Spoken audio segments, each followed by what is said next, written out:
Welcome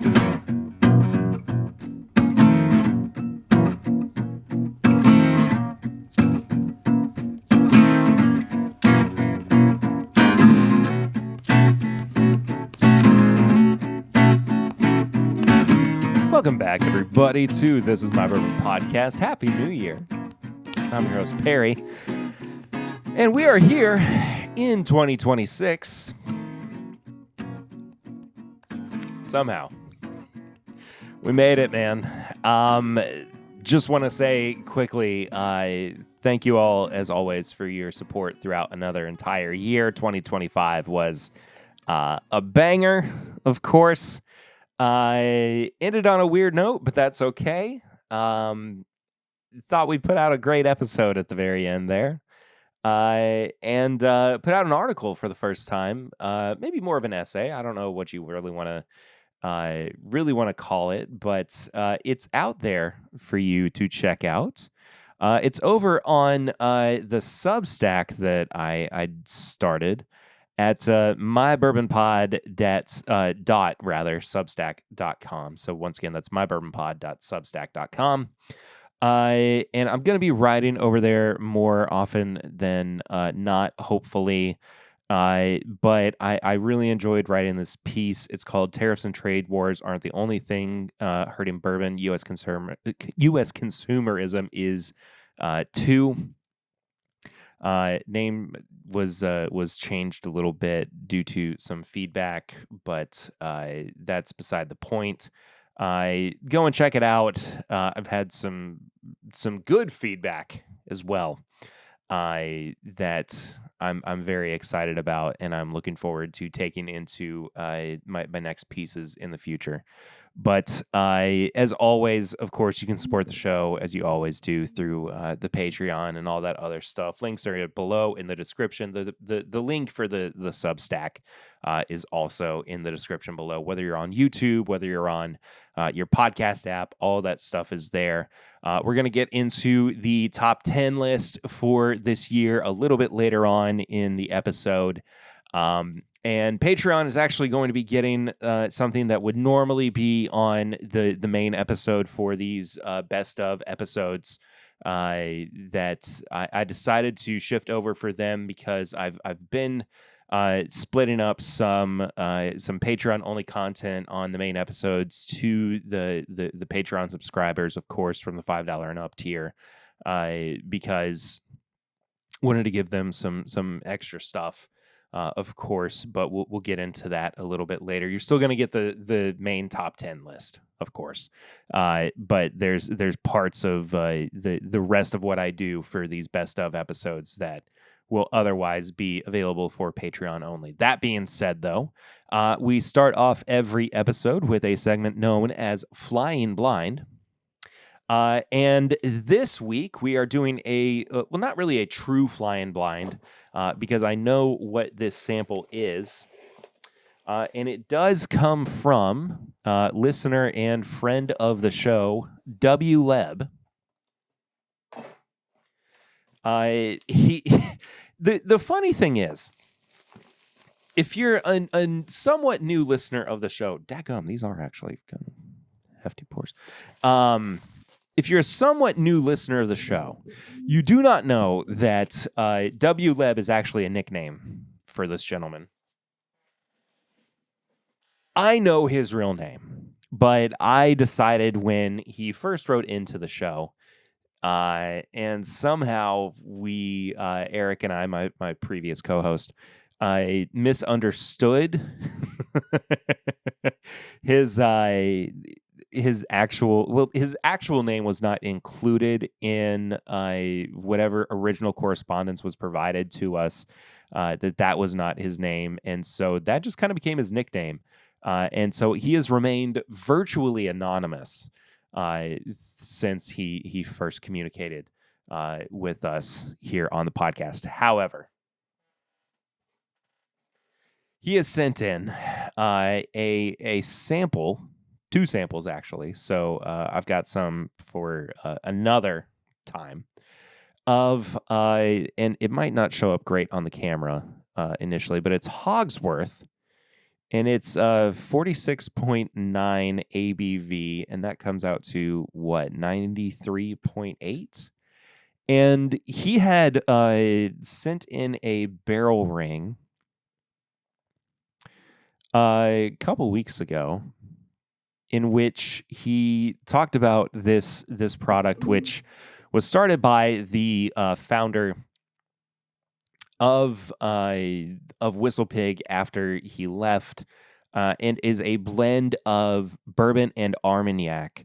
The oldest product in here is a 42-year-old Armagnac, of course, from France, and the youngest in here is a 4-year, 9-month Tennessee bourbon. It's also got a 5-year, 4-month Minnesota bourbon too. But I'm very excited to try this. I'm not gonna lie. I'm very, very much looking forward to trying this. I just want to say, WLeb, thank you so much for sending this. He said he sent a little note too, covering up his name. This is the Hogsworth 96.9 Armagnac. Wait, 96.9 or 46.9? 46.9. There we go, the ABV. Armagnac / bourbon blend. I know you appreciate a healthy pour, so I sent 2 nips. Enjoy, and please let me know what you think it may be similar to. Okay. So, of course, because this is the best of episode, I don't really have anything that I'm going to be reviewing. So this might be a pour that lasts me for a little while. This is a solid, I want to say at least 1.5 ounces to maybe 2 ounces. We'll start with the first half of this bottle, I suppose. I don't want to, imply too much here for those who are critical of what I do on the podcast. I'm joking, but I want to get at least a good pour in here so I can figure out what's going on with this blend. An Armagnac and bourbon blend is very interesting because, first and foremost, I mean, you're taking 2 different, completely different distilled spirits. Of course, one is primarily corn-based, and the other is just a grape distillate from the Armagnac region of France. So, the more you know, I guess. Let's dive in for a nose.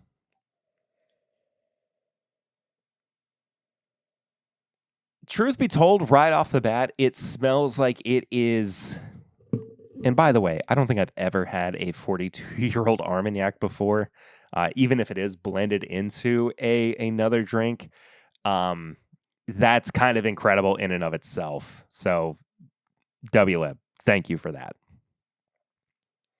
But it does give off kind of an immediate feeling of just a finished bourbon or finished rye. I think that where this is blended with younger bourbons, it's going to be less dominant on the corn whiskey front and is going to be more, probably going to be a little bit more heavy on the Armagnac just in general. That being said, though, as we see here on the back of the label, there is, primarily, and we're talking about 60% of the blend, this 4-year, 9-month Tennessee bourbon and the 5-year, 4-month Minnesota bourbon. So, and the reason that I know this too is because WLab sent pictures in of the bottle to the barrel rings number, which if you don't know what that number is, it's 859-428-8253. You can call or text, leave us a message, and we'll check it out here on the show. So, again, the more you know, I suppose.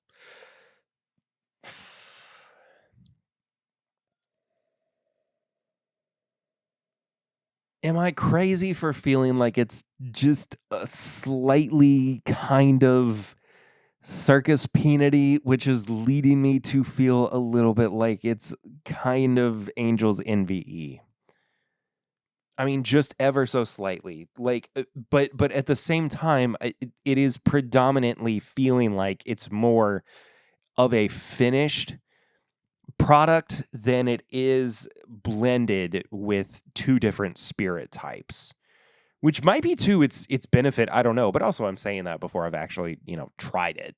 So, I don't know. Let's dive into it. Also, cheers again. Happy New Year, everybody. Thank you so much for being here for another round of 10 BIP moving into 2026. Yep. Yep. It is definitely in that realm of like a port finished bourbon. Oddly enough.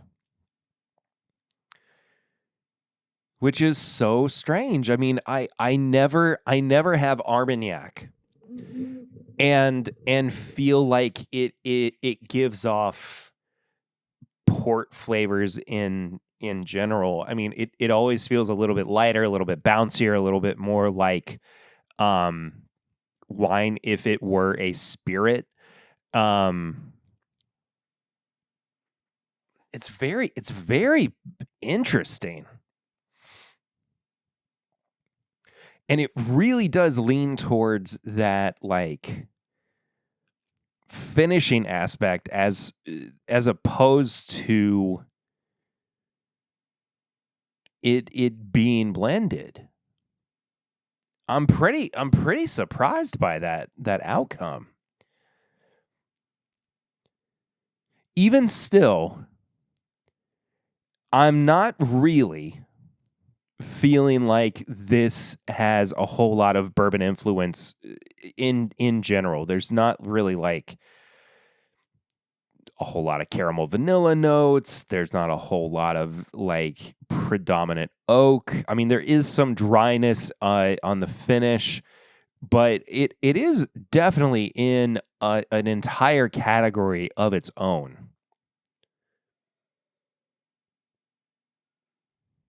It drinks higher proof than it actually is, I think. There's more of a bite to it than I would anticipate for, again, what is it, 43.8 or 93.8 proof? There's quite a bit of ethanol on that palate. It is complex, man. It is something else. Very, very impressed with this. I'm deeply surprised. I'm deeply impressed. I can't remember. $46 for this. $46 for a spirit that includes a 42-year-old Armagnac in here. Now, also, I want to remind you as well, or maybe educate you regardless, that Armagnacs are vintage stated. So this being at, what is it, a 1982 Armagnac. Let's see what the actual price would be here. And we'll look at Total Wine, because I think that's probably one of the more no, I don't want that. It's probably one of the more appropriate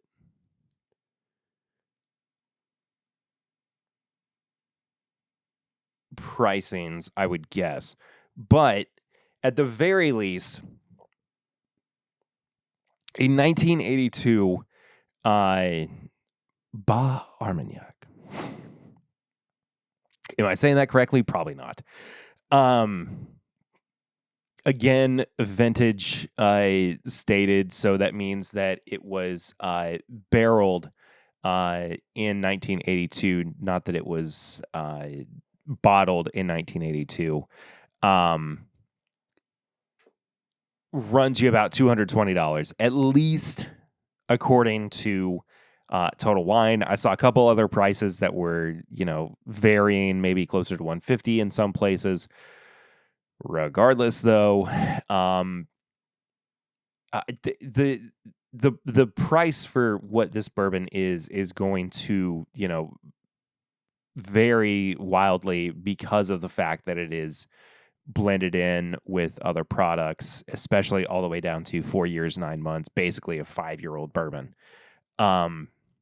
So with all that in mind, what a crazy experience. I mean, I'm very impressed with this. WLeb, thank you so much for sending it to me. What a way to start off 2026. I'd love to see what other weird pours we can get. And if you want to also send stuff for me to try, the P.O. Box is open, of course. P.O. Box 22609, Lexington, Kentucky 40522.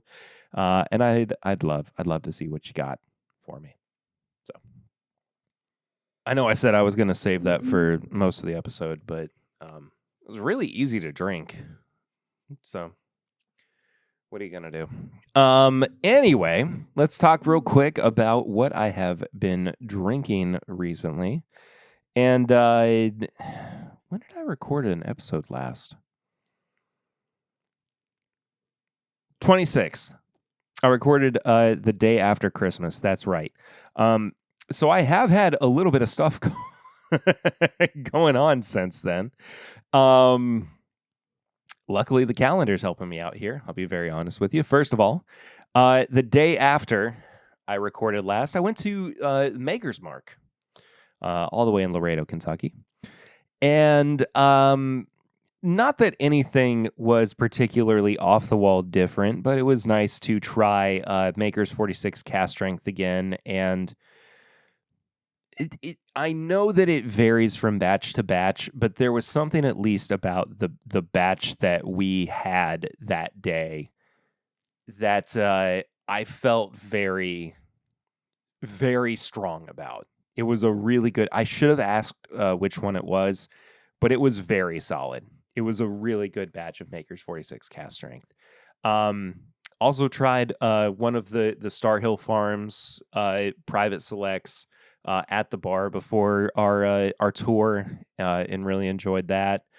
Lucy got an old fashioned that she said was the best old fashioned she had ever had, and it was quite fantastic. I'd have to say myself. Moving on from there, we had our last Christmas of the year. The day after that, with her mom's side of the family, brought what did I bring? Oh, I brought a JIT Rare Character single barrel, and I also brought a Jim Beam single barrel. Not anything like crazy or as far as the Jim Beam, just a like off the shelf beam, like the 108 proofers, which I had brought to a couple of different Christmases prior and still was delicious. Absolutely loved it. Moving on from there, what else do we have? Oh man, the day before New Year's Eve.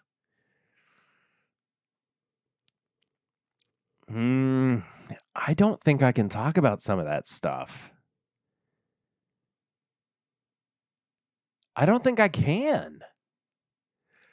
I went over to my father-in-law's house for an evening and had some pours that were delivered to him from a friend who does some contract work, not as a distiller, but I don't even want to say anything more because I don't want to get this guy in trouble. Um, but it was stuff that was really, really good. And has already been like released and or allocated to other groups or outfits, and it was phenomenal. One of them actually was released to the public at a lower proof, and we got to try it at cast strength. And I was pretty blown away by it. I'm going to be honest with you. New Year's Eve, we went over to our friends Brandy and Micah's house, whom we normally spend New Year's Eve with anymore. Brought over a slew of pours for Micah to try. One of the first bottles that I pulled out was Stag. And he was like, I was just recommended Stag by somebody. And I was like, well, lucky for you, you get to try some tonight. And so that was a fun, a fun kind of wish fulfillment that I got to bring over to him. And then had a Brook Hill that was gifted to me that I then gifted to him because he loved it so much. And I was like, this is yours now. It was his favorite pour of the night, and I had to give it to him. And then New Year's Day, and this kind of brings us up to speed at this point. But we always go over to Mama and Papa Ritter's house for a traditional lamb dinner to ring in the new year. As is, I think it's supposed to be good luck, I think is the way that works. But we always go over there and always have a couple of somewhat special pours with Dad, and ran downstairs to grab a Blanton's Gold pick that he has. And as I was like going around the corner in the basement to grab it, I saw that he had a bottle of Little Book. I was like, I don't remember you having Little Book. He was like, well, bring it upstairs. And I looked at it, and it was batch 1 from 2017, the Easy, which I had not had in a very, very long time. And I did not remember it being as good as it was. Just kind of a nice, well, easy way, I guess, to start off 2026. And then we also, Dad and I shared a 2019 Bourbon County Stout. So it's fun when I can actually have a full lineup of what you've been drinking recently. To share with you guys, because sometimes it's like, well, I've got, this and that, and sometimes there's just kind of a shot in the dark. But this has actually been a fun week of pours and sharings and whatnot and festivities. So I have enjoyed myself over the past week. So folks, I intentionally saved this episode for the beginning of sorry, I was going through my my notes app on my computer, and I found a very funny one that made me laugh a lot from 6 years ago.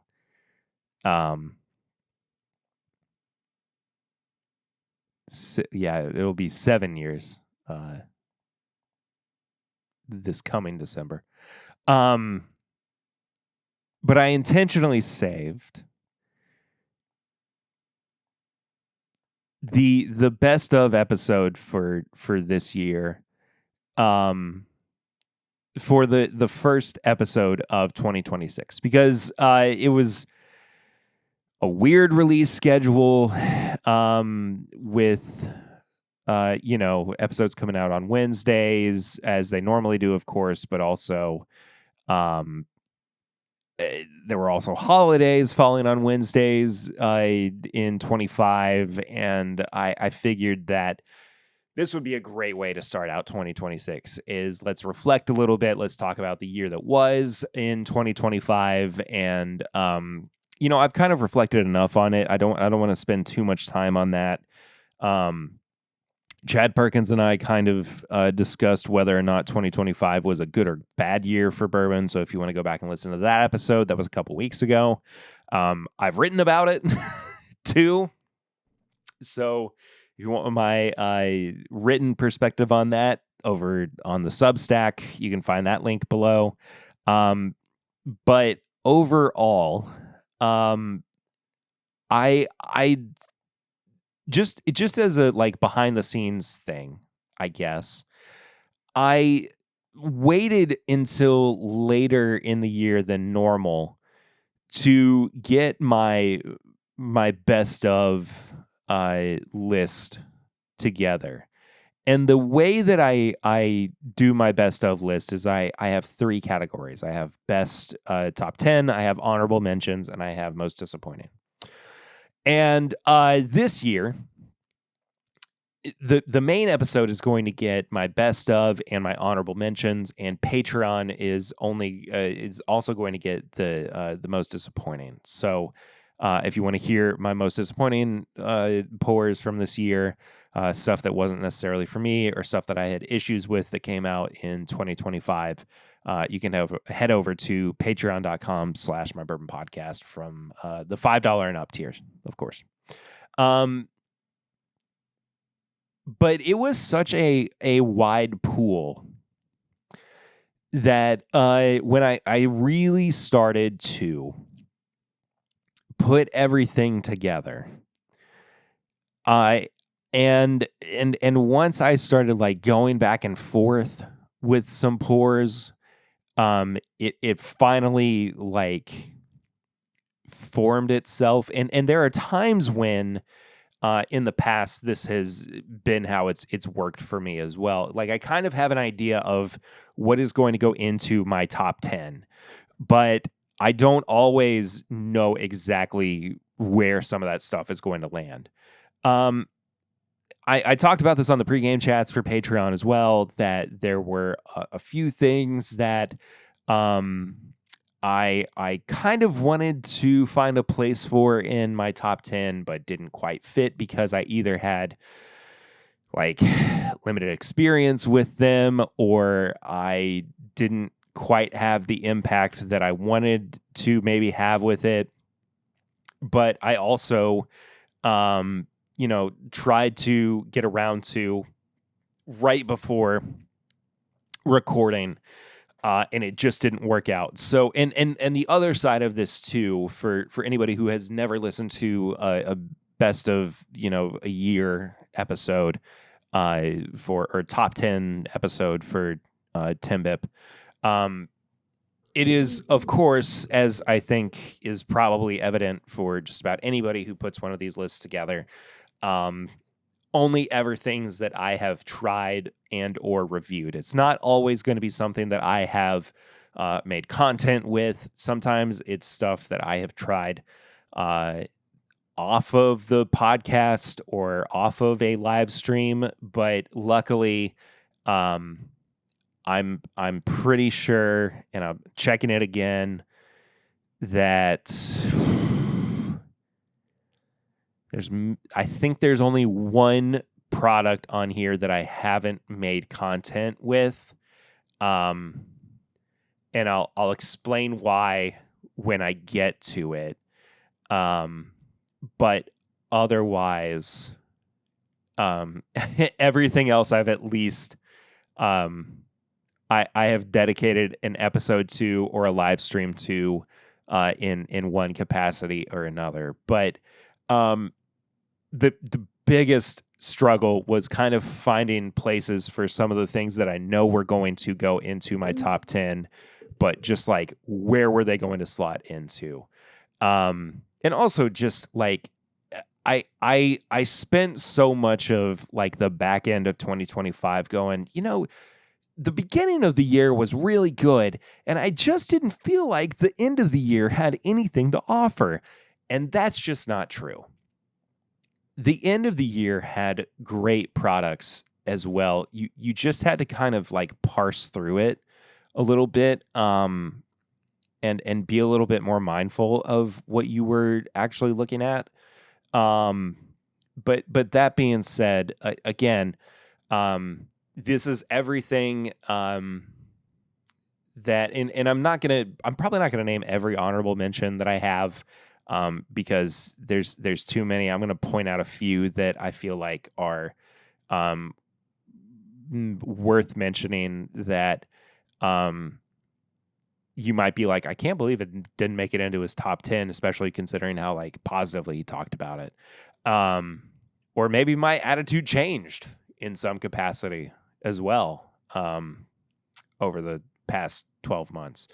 But anyway, I will, I think for Patreon as well, I will still tack on at the end of the episode my most disappointing. And I hate to end an episode on such a negative note, but I I don't know a better way to do that, just because I think it makes it a little bit too choppy here for the general flow of an episode. So let's go ahead and talk about some honorable mentions. I think the first one, or first two that I want to touch on, this might be slightly controversial, especially because of at least how highly I spoke of it from time to time, and then my attitude towards the other one definitely shifted towards the positive side of things.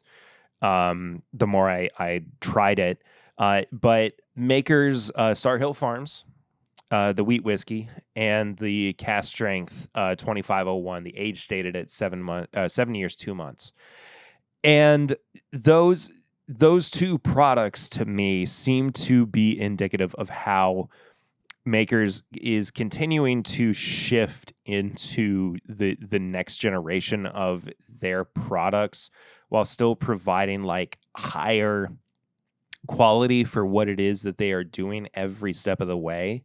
And I just kept going, I love Star Hill Farms so much. I love the cast strength with the age statement on it so much. So much so that where are you? When I was at the distillery, I actually bought another bottle of it that was even signed by Rob Samuels. It was $50. What am I supposed to do? I guess it is for me. My daily bourbon. What am I supposed to do? I want to touch on this one as well, because I think that it deserves at least some kind of mention, but it's hard to lump a group of releases into a top 10. And I also had my issues with some of the single barrels that were in here, of course, but it was probably just the single barrels that I had. And also, I have preferences over some of the other ones that are in their lineup, but it's the Four Roses single barrel collection that came out in 2025. They are seemingly expanding on this as well beyond the... God, I'm not even going to try to remember all of the ones that came out this year. They expanded beyond the OBSV, went into 3 more recipes, and it seems like they're going beyond that as well. My hope is that eventually they will go into an OBSO, because that's my favorite recipe, even at 100 proof, which is what the single barrel collection is. I would love to see that get introduced into that lineup. I know those are roughly 6 or 7 years old, and again at 100 proof, but for, $40, $50, whatever it is, I think you can find it for at MSRP. I think it's a steal. Those bottles are fantastic. They can use them for a wide array of opportunities, sipping, cocktails, on the rocks, whatever. Yeah. This is an interesting one to throw in here, and this was like, this is so close to like a number 11 or 12, and I feel so bad that I couldn't have pushed it into my top 10. And I'm so sorry, Brian, but Bikey's Blue was so close to making it into my top 10. But what an awesome introduction into this brand, and a fantastic story, an affordable bottle through Sealbox. Just I hate to like be such a sucker for a great story, but it is what it is. I don't know what else to say. And it's great that the bourbon itself holds up. I'm excited for the follow-up release too, and I'm gonna leave it at that, because if I say too much more, I'm gonna get any kind of wave of criticism, I think. Let's see. What else do I want to touch on? 2XO vinyl blend, 2XO white oak rye, excuse me.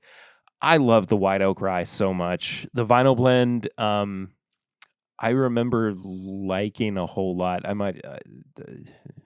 don't even know if I have anything to say beyond that. I might just not even include that in the honorable mentions, just because I don't have anything else to say. But the white oak rye was such a solid, like, shelf stay. I always say shelf stable, in terms of like a product that you can always get.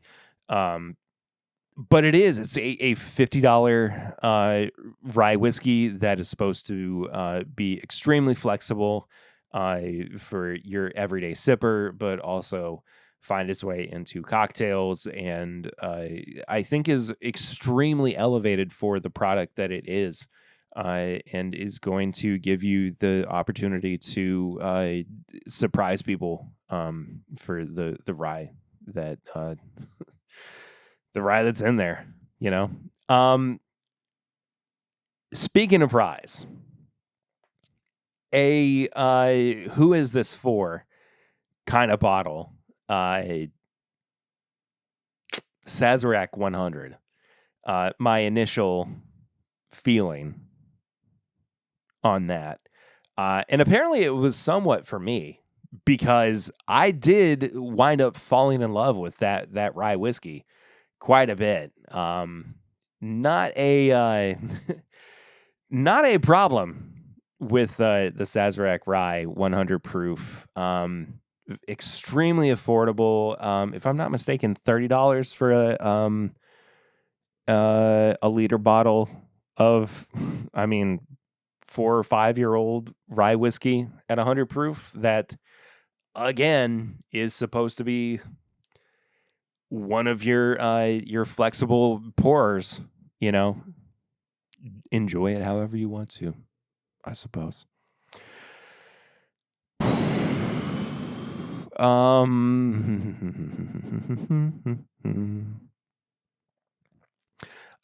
One more rye, and then I'll talk about a trio of releases. Sealbox Christmas Rye.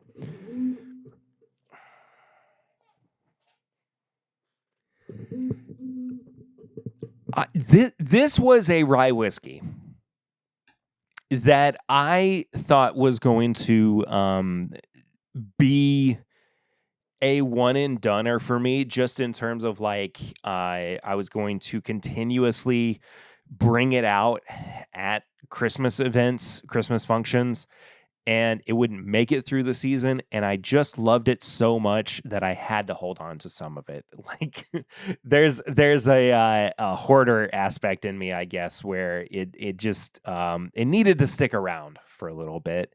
I've got friends who didn't get to make it back into town for the holiday season this year that when I sent them a picture of it or talked about it to them, they were like, I would like to try that. And I was like, well, okay, I think I can do that for you. And so there's still some of that is sitting around for them now. So $50 rye finished in Amberana and maple barrels, and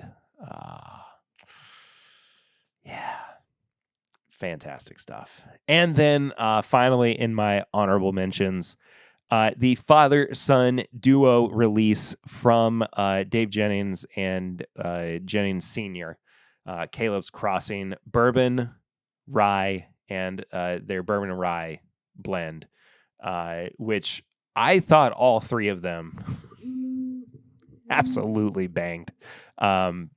Incredible bourbons that were slow proofed in the barrel, or excuse me, whiskeys that were slow proofed in the barrel, and released at a slightly premium price point. But I think still, show that Dave Jennings has such a rare bird 101 too. If you're not familiar with who he is, you probably are. If you're listening to this, I think you more than likely are. But has such an affinity, not just for spirits in and of themselves, in the bourbon and rye sphere, but is so committed to delivering the best possible product that he can, and bringing his dad along as well for a family brand. A family product is so cool. If you haven't tried them yet, I think you should.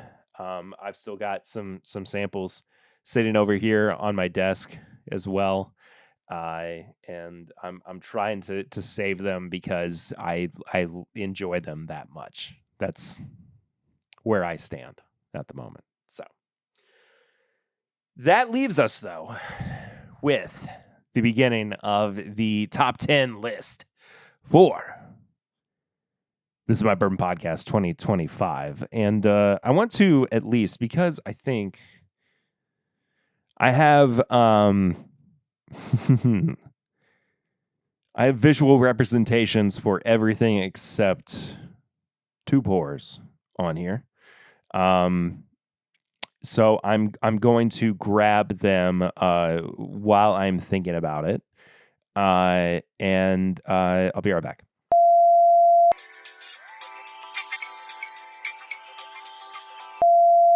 All right, sorry about that. We're back. Top 10. This Is My Bourbon Podcast 2025. Let's start out, of course, with the number 10 slot coming from 2 Indiana entrepreneurs, father-son duo as well. This is my only rye whiskey on the entire list, but this is a rye that I came back to time and time again, and I kept sharing with folks. And I could not stop myself from having pours of when I was a little weak at the knees, but eventually had to just set back and go, you need to control yourself a little bit more. This is the 15 Stars Fine Aged Rye Founders Reserve, 14, 13, 9, and 8-year-old straight rye whiskeys, 95 proof from Rick and Ricky Johnson. We're going to have a little bit because here we are. I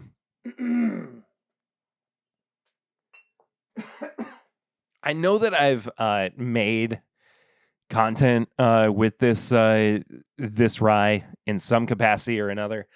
It might be a little bit hard to find it wherever it is.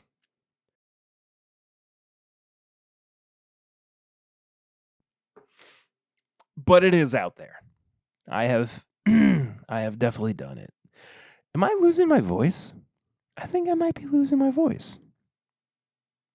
I hope I'm not losing my voice.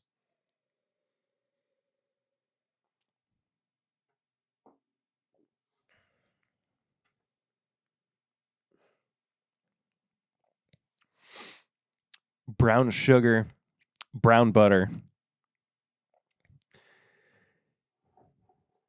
Surprisingly kind of heavy on the oak.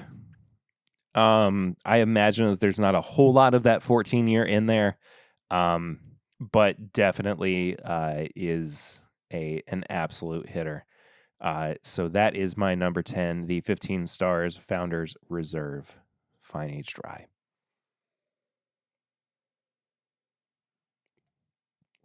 Coming in at number 9.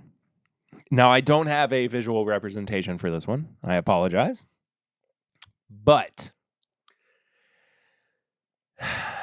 every time I considered this one, and every time I went back, said to myself, don't you think? And I went, yes, you're right. It had to be somewhere on this list. One of the standouts for me of this year was the Maker's Cellar Aged from 2025, the 11, 13, and 14-year-old blend. Let me look real quick because I don't remember exactly what the proof was. Oh man, my keyboard's asleep.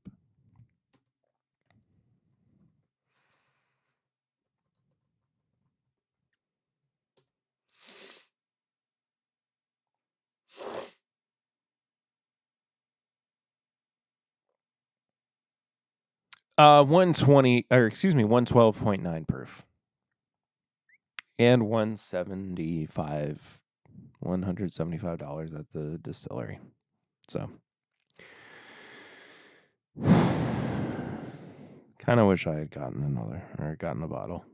But absolutely decadent. I think that cellar aged continues to just improve and improve and improve with makers.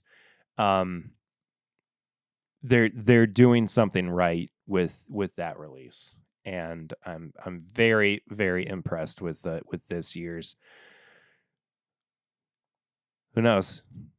Next year might be even better.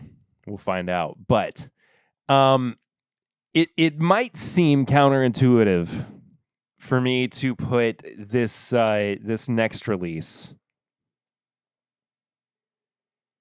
above it. But as far as like experience that I've had with it and enjoyment that I've had with it, and a pour that has continued to bring me joy, the Old Fitz 7-year Spring, the Bottled and Bond, this shelf stable release, right? The one that was all the marketing over. It came in the slender bottle with the wood cork.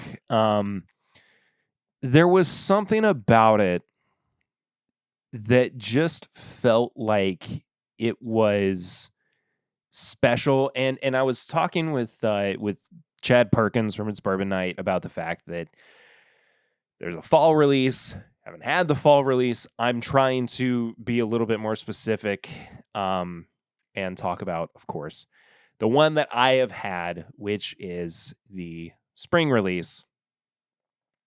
Because how the heck would I know what the fall release is like if I haven't had it? What else am I supposed to say?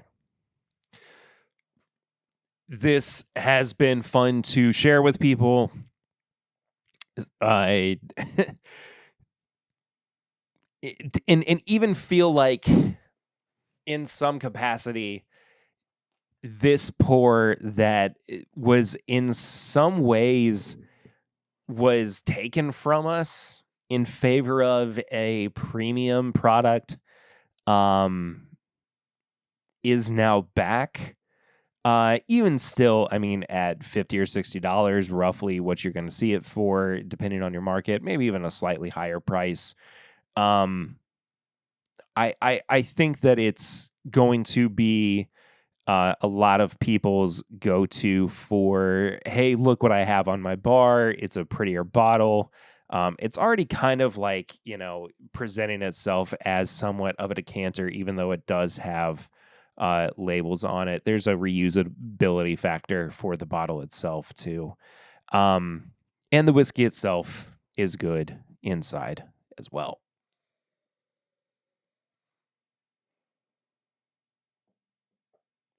I think it's only gotten better since I first tried it. It started out so harsh, and I don't know why.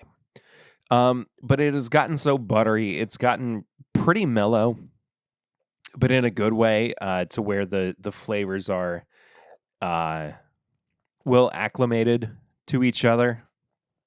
And I just think that I just think it makes for a really beautiful whiskey. I really do.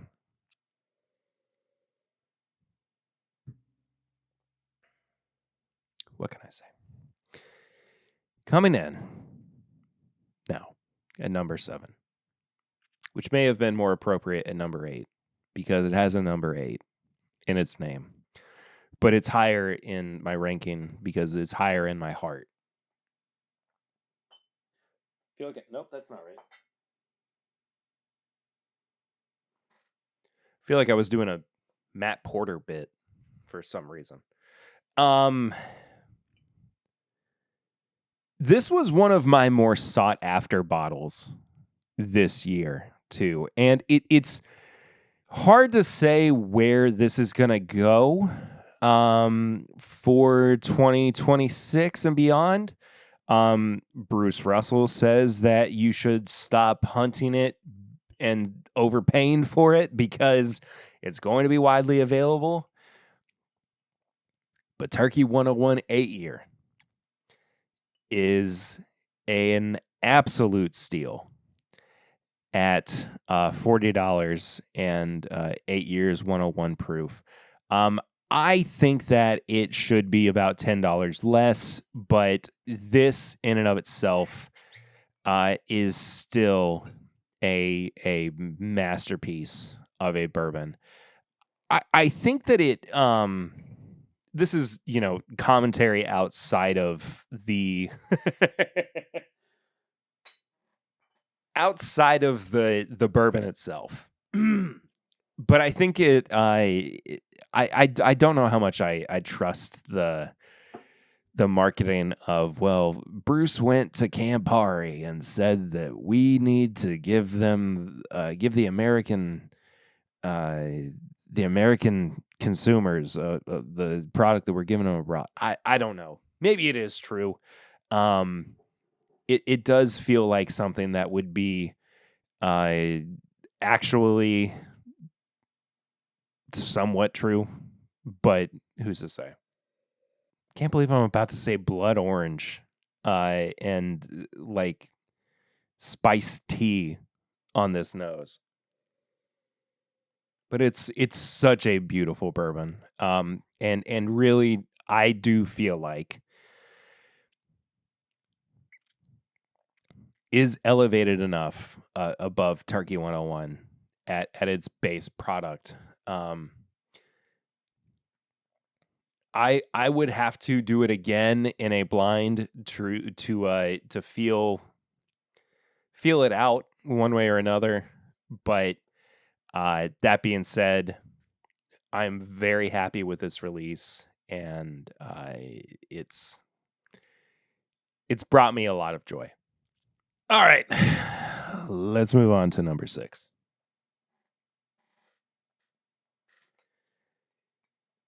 This is one where I thought I remembered it enough,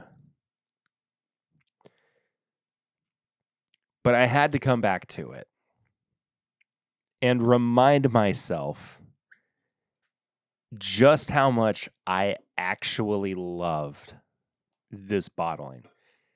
It's a little limited. It's a little inside,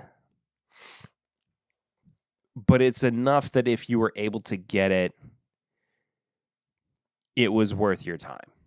and that is the Pursuit Spirits Derbytown 7-year-old barrel proof at 122.8 proof. This was such a beautiful bourbon that it is, as soon as I tried it within the context of like other bourbons that were in my running for my top 10, it found a place in here. And I think I always kind of knew in the back of my head at the beginning of the year that it was going to have a place, but I didn't quite know where it was going to fit. And it was nice to be reminded when I went back to it that this has held up. And I appreciate that Kenny and Ryan really delivered with this one.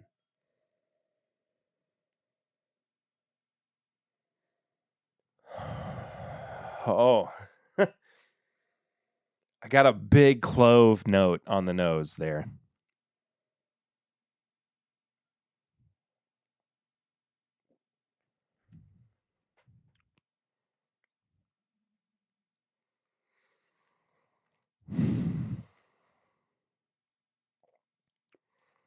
Orange zest, brown sugar, cinnamon toast.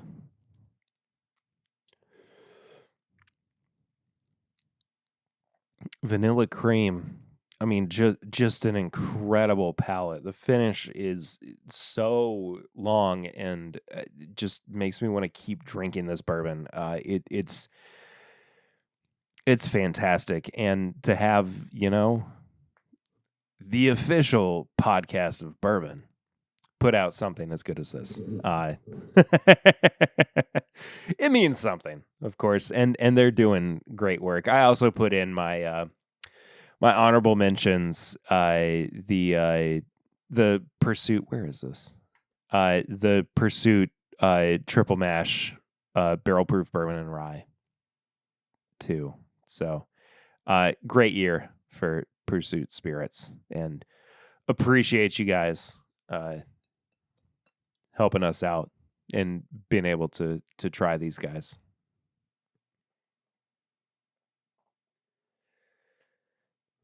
We are swiftly moving into the top. I say swiftly, and I just looked down at my monitor and saw that I've been recording for over an hour, but the editing will cut things down a little bit. But we're moving into the top 5. Now, I told the gentleman who put together this product initially that I could not include any of his products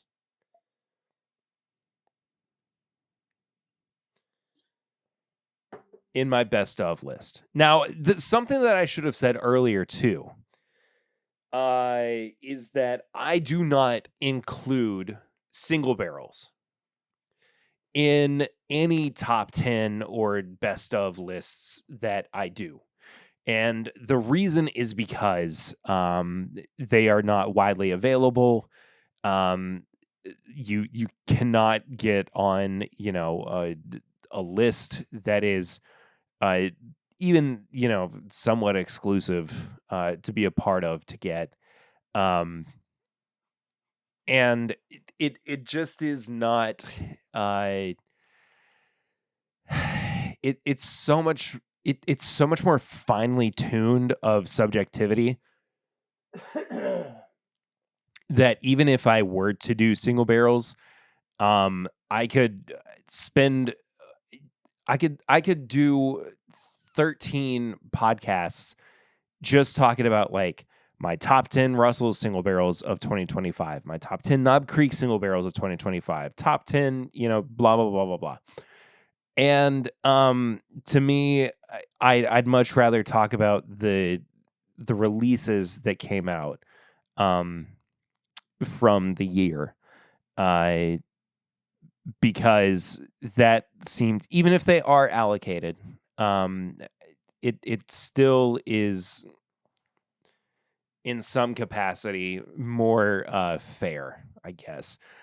I don't know. It's not a perfect system. Nothing about this podcast is perfect. What are you going to do? Somebody's going to yell at me one way or another. So,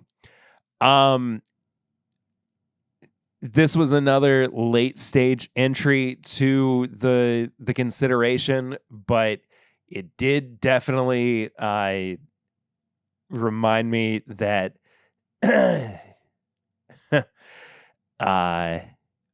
other people share my tastes, at least.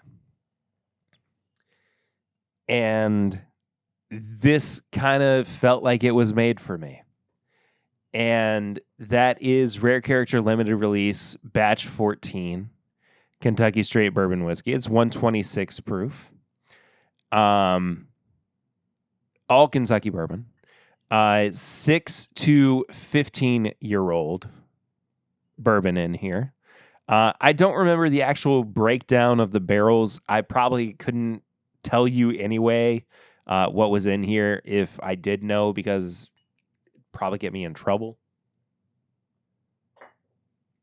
But regardless of whether or not Chad is a friend who did blend this, I feel like this is the best blended product that came out of Rare Character this year.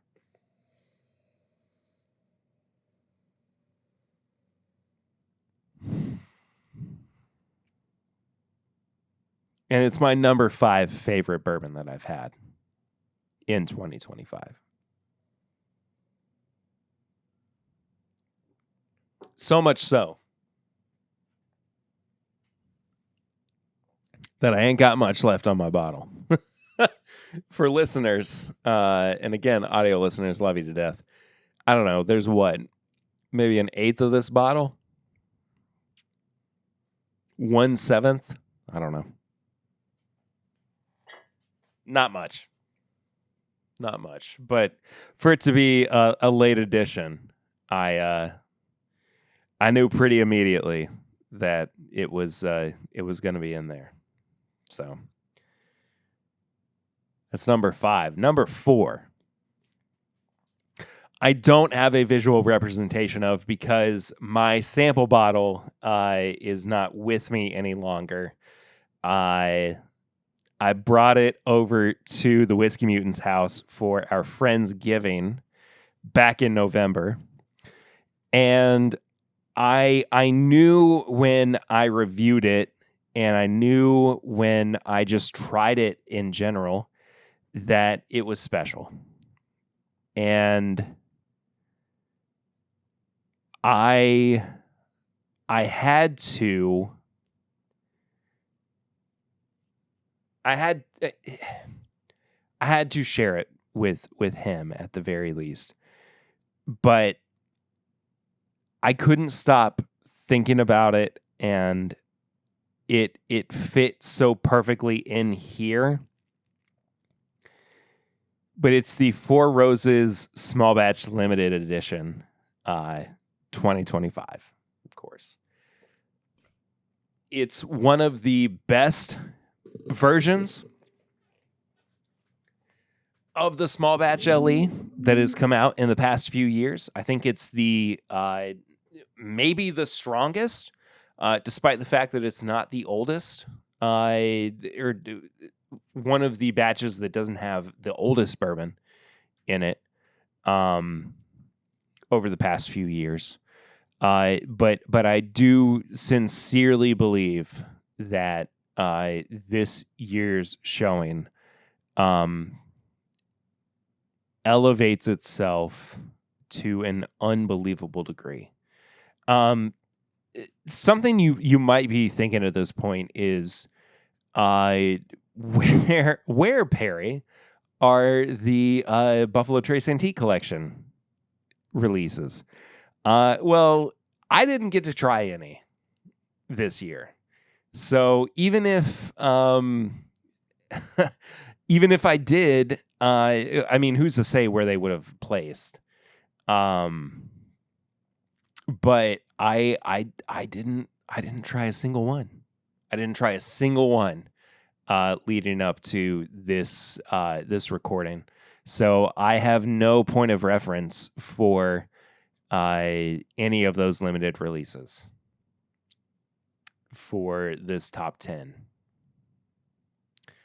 That being said, though, I did get a bottle of Stag 25B. And that slots itself in nicely at the number 3 slot for my top 10 of 2025. Yes, my last review of 2025 made its way all the way to number 3. This bourbon fought its way, and I do mean fought.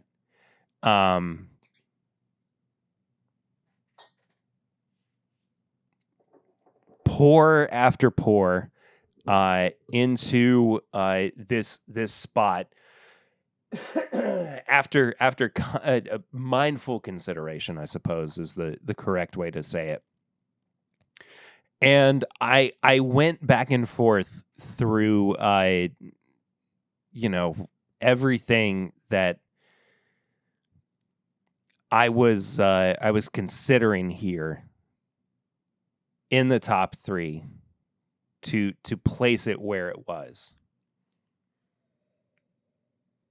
And it is, aside from another Buffalo Trace product that I tried prior to this, that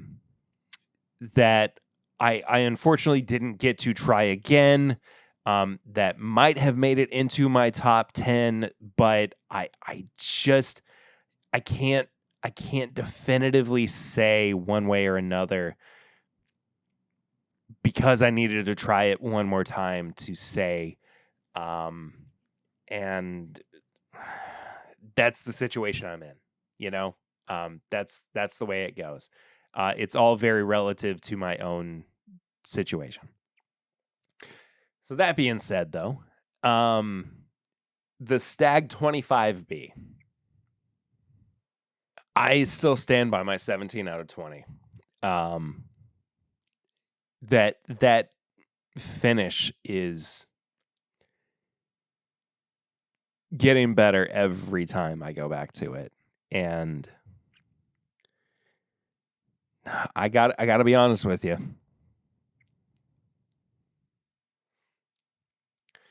Might even be one of the better parts of what this bourbon is.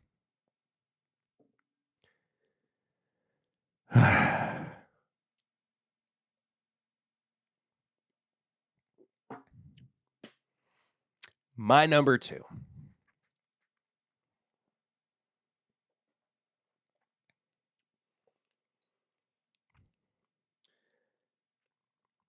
I kept coming back to on multiple occasions. And I also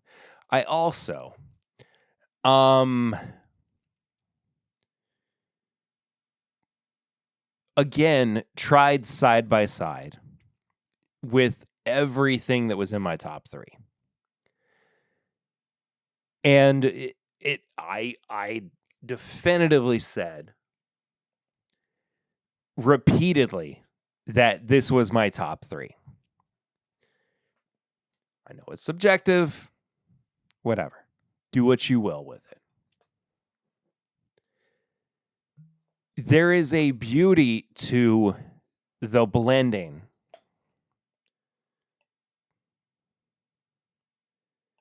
that went into this bourbon. The craft that elevated this product. I know that everything in here is sourced. I get it. But it shows that there is a way forward for, and even having, rare character LR14 at number 5 is still probably showing that things are not exactly what they look like 5, 6, 8, 10 years ago at this point. But at least in this case,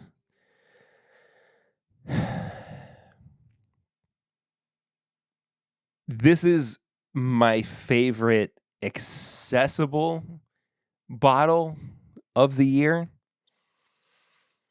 and the one that I have bought multiples of that I will continue to buy more of into 2026. That is Jefferson's Cask Strength 130 proof. Heaven Hill Barton Turkey Blend, 8 years old minimum, reportedly, as far as we know. It is a fuller experience for me than the Stag is, and I know that I initially had my issues with this, but it has elevated itself. The more and more that I have gone back to it, and I think it's remarkable. If you haven't gotten a bottle yet, I recommend that you do so.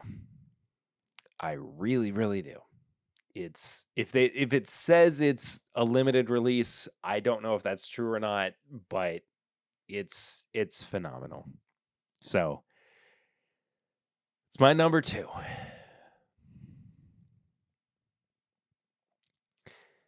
I don't even know if you might, but you might not, but you could, but you might not be it's hard. It's potentially, somewhere. Who's this? It's a little kind of maybe. Where's the bit? My number 1 is Jack Daniel's 14.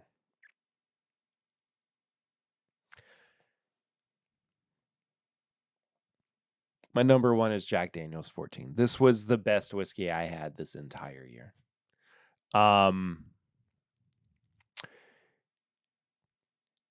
I love an oaky, leathery, high proof, in your face whiskey, bourbon, and this was it for me. This was the bottle that I had said all year long, if you saw it, I want one. I don't know where these bottles are. I finished my sample from the distillery in preparation for this episode. Every time I went back to it, it screamed, "This is it." And every time that I tried it, it said, "You're an idiot for not putting it at number 1." Now, I don't know if it is going to maintain the barrel proof nature or the level of quality when it moves into the 2026 release of of this batch or this line. But at least in this capacity, this was the best whiskey that I had this year.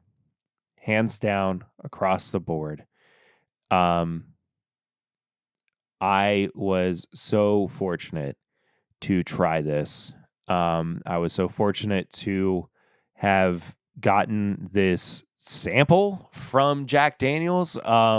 It's crazy to say that at all. I am, of course, still looking for a bottle.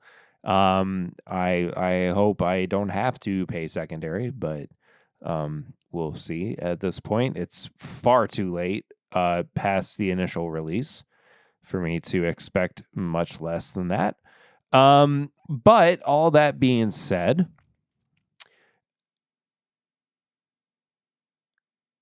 this for me is probably an outlier.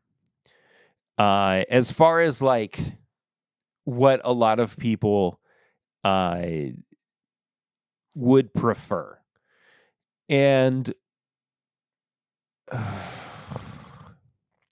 it's also real weird to have a Lexington, Kentucky-based bourbon podcast and naming a Jack Daniels whiskey as their number one whiskey of 2025.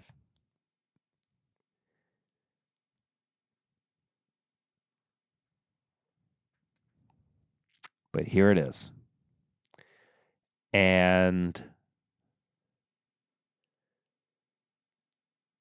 I got to be honest with you. With all of the market factors, with all of the considerations of how many barrels we have aging in Kentucky, with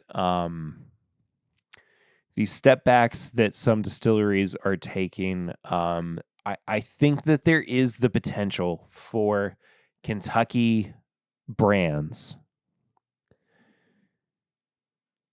to put out product at this level. I'm not saying that this is like a call out or anything. It's not that. It's just this was the best thing that I had this year.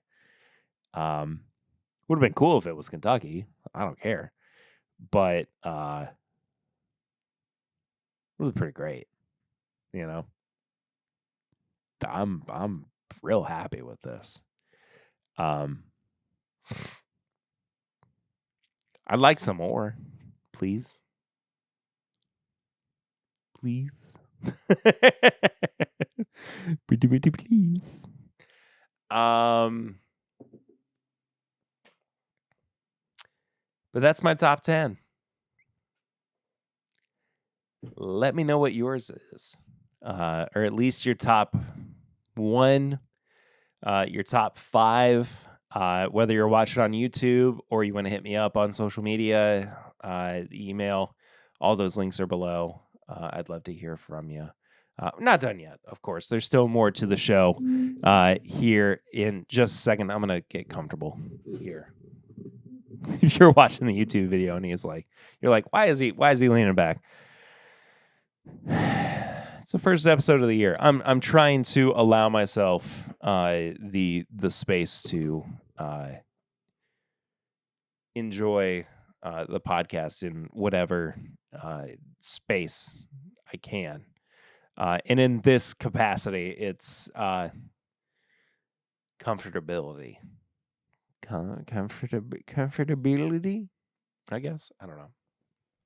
Anyway, we don't have any barrel rings this week, but if you want to send in your top 10s or your top 5s or whatever, you can do it that way. The barrel ring segment of the show is completely driven by you, the listener or the viewer. There is a hotline number for it. It's 859-428-8253. Send a text message or leave a voicemail.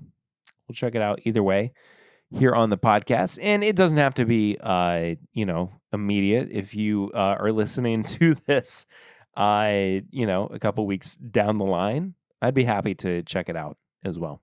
So Keep us up to date. And if you have feedback on the article as well from the Substack, boy, howdy. I'd love to hear it.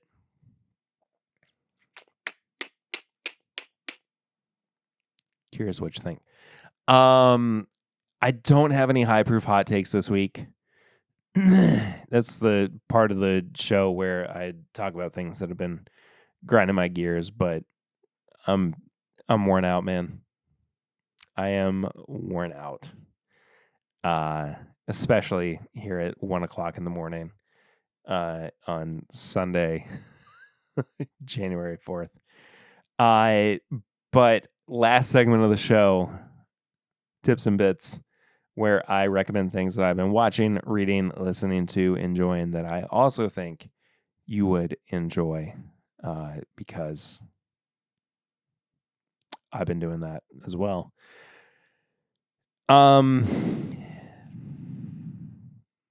You know what? I finished Metroid Prime 4 Beyond, and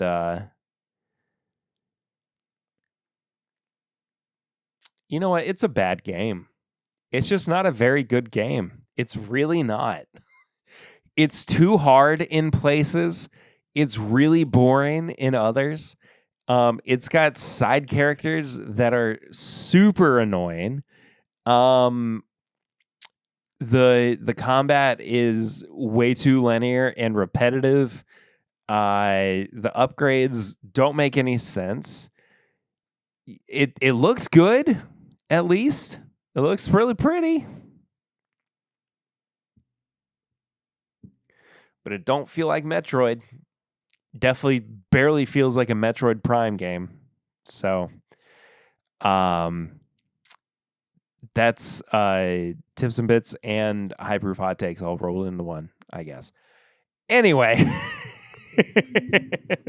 Patreon's got to stick around because I got more things that I'm going to complain about in some capacity for my most disappointing list.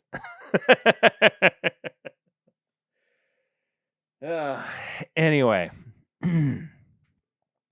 first episode of the year, huh? Been a good one. I appreciate you all. Let me say first and foremost that I cannot wait for what we have ahead of us in 2026. I know I've said this a couple times, but that's where I'm going to leave it. And I just appreciate you all, as always, for supporting the show. If you want to continue to do that with a little bit of monetary value, you can head to patreon.com/mybourbonpodcast for as little as $1 a month, $5 and up. So there's stuff that you can get over there.